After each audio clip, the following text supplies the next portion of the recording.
Okay, so there's this Holocaust researcher who's an acquaintance of my mom's. And recently on TV, she has said that during World War II, there was a sense of disappointment from the Jewish community, and that it felt that Polish people could have done more to help. And that's a whole complicated topic. There were, of course, good people that helped. There were horrible people that didn't. There were the so-called blackmailers that would go to Jewish people that would hide in apartments, basements, etc. And as per the name, they would blackmail them. And so the Polish government was not very happy with Barbara Engelking's statement, demanded an apology, and sued the private TV station that allowed such quote-unquote speech. That was phase one. That was phase one of this weird happening. Phase one, during which the government attacked the private TV, and phase one, during which the lawsuit happened.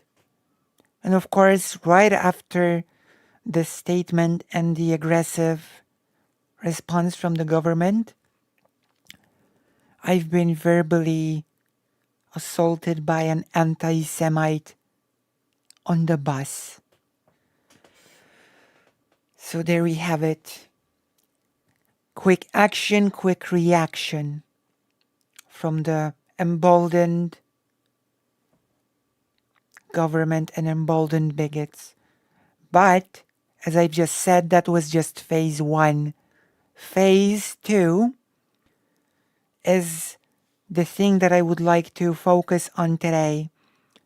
The Minister of Education in Poland, called Czarnek, has directly blackmailed the place of work of the Holocaust scholar, saying that if she is not fired, there will be no funding for the institute that hires her. Let me see. No funding for academics who insult Poles. From 2 days ago. Let's take a look at this article to get a little bit of a grip. Oh my gosh. Accept cookies.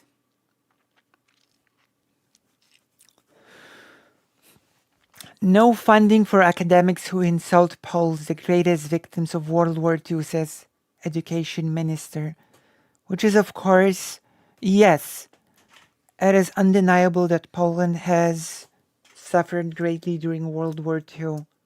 But it does not change the fact that Polish people that sold Jewish people out existed, that there were many instances, as I've said, of blackmail. Even when I went to the march to Umschlagplatz, and the march to the Umschlagplatz, the Platz was the place from where Jewish people were taken to the death camps. Even on that march, when we stopped monument by monument, because there were several monuments of the ghetto, each time we stopped, a history of a family would be told to us. Each time a story of a specific family.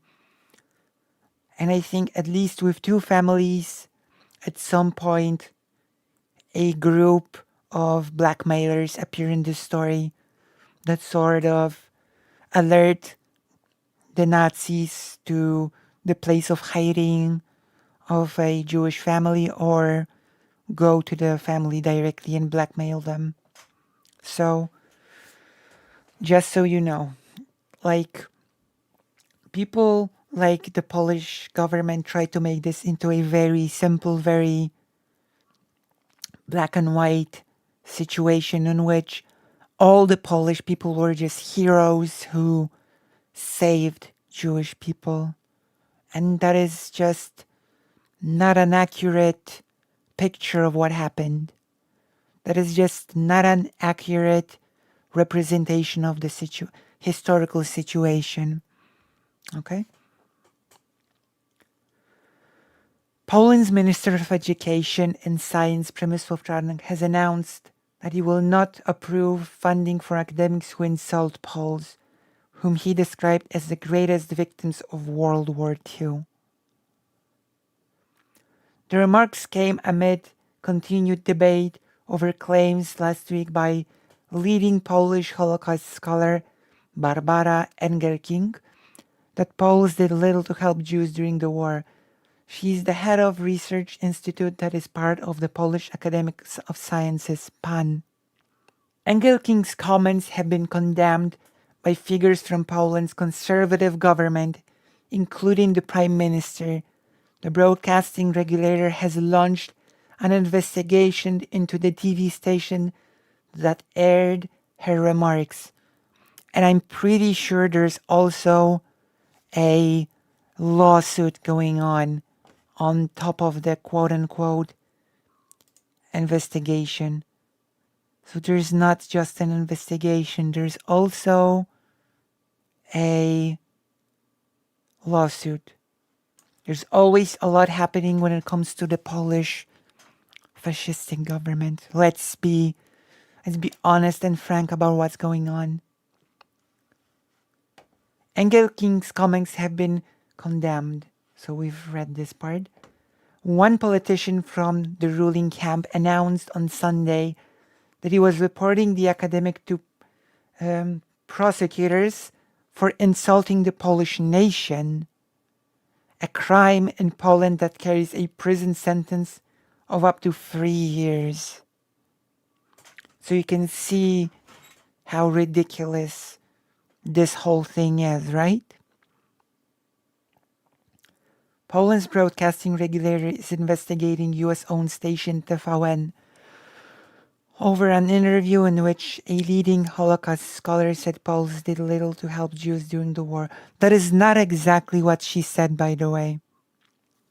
She actually didn't say that Polish people did little to help Jewish people during the war.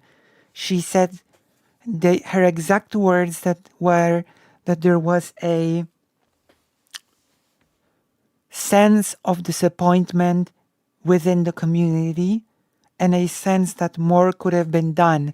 But keep in mind, she herself said that she is not 100% convinced that more could have been done. So it is like that is actually a nuanced discussion with a lot of arguments. The Prime Minister condemned the remarks as part of an anti-Polish narrative, which is just not correct. That is not true. An MEP from Poland's ruling party is filing a request for Holocaust scholar Barbara Engelking to be prosecuted for insulting the Polish nation, which is ridiculous. I think everybody watching right now can agree with me that what is happening with Barbara Engelking is pretty ridiculous, right? I think it's fair to say, right? Speaking about controversy, yesterday on state broadcaster TVP, Czarnek said, and Czarnek is the Minister of Education, in case anyone forgot. Czarnek said that while he does not intend to influence staffing policies at the Institute of Sociology at PAN, I will be reviewing financial decisions because I will not finance on a larger scale an institute that supports the kind of people who insults Poles. So basically, fall in line or we will cut funding. Asked if he should be making funding decisions based on whether or not he liked particular research, Czarnek said, offending Poles and the Polish nation, the greatest victim of World War II, is not the role of Polish academics supported by state money. I will not give money for this. See? Ridiculous. This is the person. Like, I know you're not supposed to judge a book by its cover, but the cover is pretty telling in this case, okay? Even though technically speaking, you're not supposed to judge a book by its cover. That is a pretty far right cover. I'll tell you that much. During the Second World War, around 6 million Polish citizens died, representing 17% of the pre-war population. That was the highest populational losses of any country during the war. Around half of those deaths were Polish Jewish people. During the war, some 90% of Poland's Jewish people were killed, compared to around 10% of the non-Jewish population.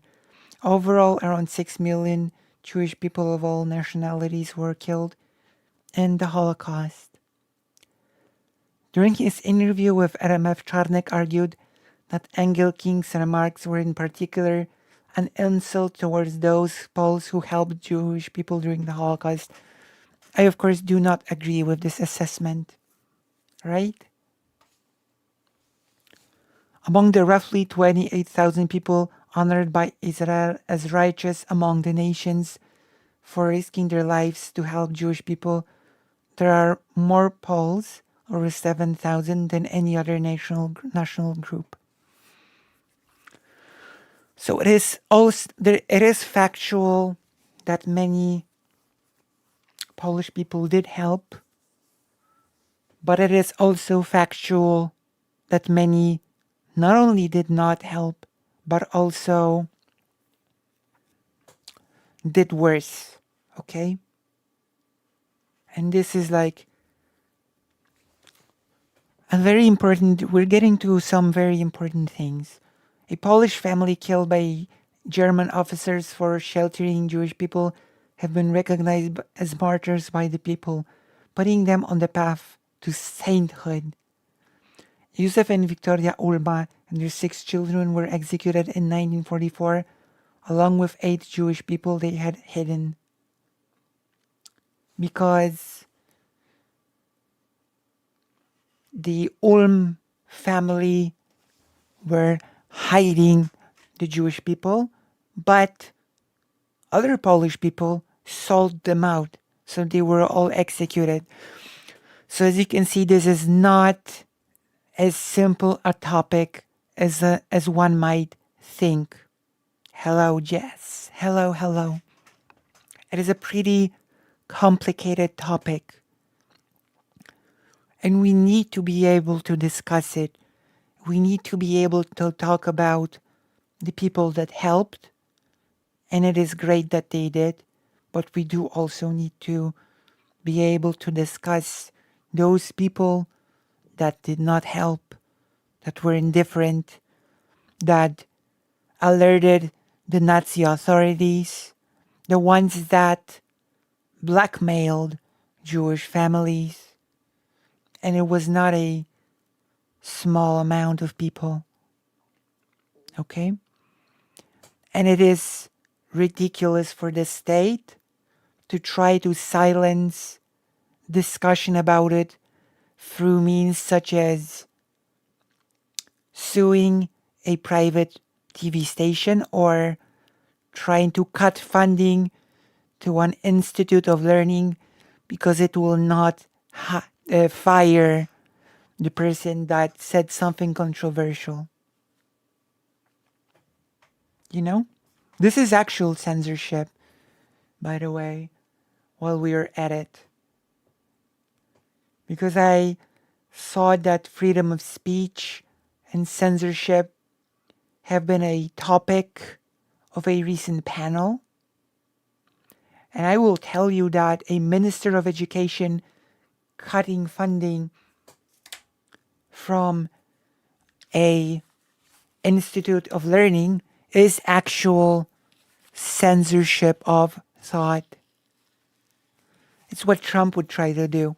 Well, there's a reason why the Polish government really liked Trump, why the Polish president during his campaign went to the US to visit President Trump. Or like the Polish government really endorsed, really was on the side of Trump when it comes to ideologically, especially. That is a sad, sad fact. Censorship is when you get banned from social media. True. Actually, learning a bit right now about current goings on in the Polish government that is trying to, as always, silence media that is private and not controlled by the government. And also, as I've said, I've been actually affected by this personally when an anti-Semite went on a tirade saying how basically he started screaming at me how we've sheltered you, we've given you food, we saved you, will you pay us? This is your gratitude, some nation or something like that. So the government's rhetoric has direct results in the emboldening of anti-Semites, which is pretty, I would say that's not good. I would say that's not good at all. Let us continue. However, in an article published today, a leading Polish Jewish figure, journalist Konstanty Gebert, argued that while the government claims it is defending the good name of the Polish righteous, it is actually sullying it. The lie that saving Jews during the war was the norm in Poland implies that it was no big deal, wrote Gebert for the Kultura Liberalna Weekly. It insults the over 7,000 Polish righteous who risked their lives to help, he argued. And I think that is a good argument, right? I do think that is a good argument. Gebert linked the Polish government's historical policy, which focused on promoting the image of Poles as heroes and victims during the war, to that pursued by Russia, right? I mean, I think that is a good argument from the journalist, that if you say that everybody was just heroic, then it actually devalues the personal risk, the actual heroism of the people that decided to help. And it sort of tries to whitewash or lessen the horribleness of those who sold Jewish people out to the Nazi authorities, who blackmailed Jewish people. And since this is an ongoing thing, one of those ongoing things in Poland, there are a couple of things that I might do in the near future. One of those things is I might be meeting with Barbara Engelking personally, and I might ask her about this, and if I do, I'm gonna upload it as an update to this thing that I'm talking about right now. And if there are any more news, any new developments on this situation, then I will, of course, keep you all informed. Okay? So I will probably meet with the scholar involved in this situation, and I will try to get in some questions. If you have any questions, actually, that you would like to hear me ask to the scholar, write them and I will ask them. And then I will upload the responses. So we will do that tomorrow. Okay, I will talk about it in a minute. So I think that is all that I have to say about this situation for now. I think it goes without saying that it is ridiculous for a far-right government to be trying to silence scholars and silence honest and open discussion about history and what happened. If we want to move forward and make the world a better place, then we all need to be honest about what happened, about history. Okay? Okay. So, if you think this sort of segment is valuable, if you think those sort of segments talking about what's going on in Poland are worth watching, then give this segment a like, share it with your friends, hit the bell, consider becoming a page subscriber, consider becoming a Patreon or a Coffeeer, consider supporting this channel in any way you can. Thank you very much.